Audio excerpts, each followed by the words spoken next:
to build, rebuild, or repair connective tissues, we really need resources. When we're looking at improving, rebuilding, strengthening, or repairing any type of connective tissues, what's really important are amino acids to the body. These are like the foundational building blocks for when we rebuild tissue. So what we need to look at is we need to understand that if someone's having any type of digestive symptoms at all, they're very likely not breaking down the food that they're eating to these elemental nutrients that the body can use. All these amino acids and all the amino acid cofactors that go along with those that the body needs to rebuild. So if you're dealing with burping or bloating or constipation or diarrhea or acid reflux or nausea or even skin issues, those are all really strong signs that there's a digestive malfunction that could be restricting your ability to access the nutrients in that food and utilize the nutrients in that food. So when we eat food, our stomachs make hydrochloric acid, or HCl,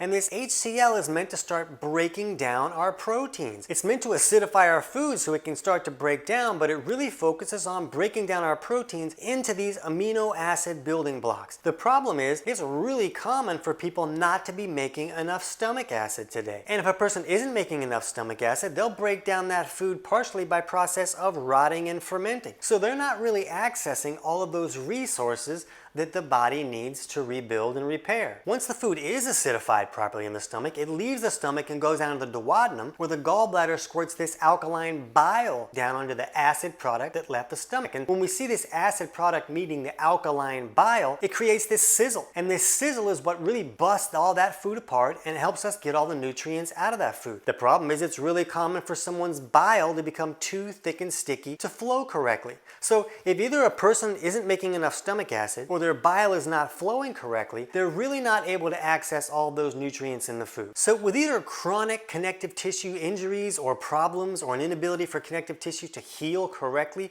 we often see this problem where the body just doesn't have access to the resources it needs to rebuild those tissues. So it's very often either the problem or at least a contributing factor.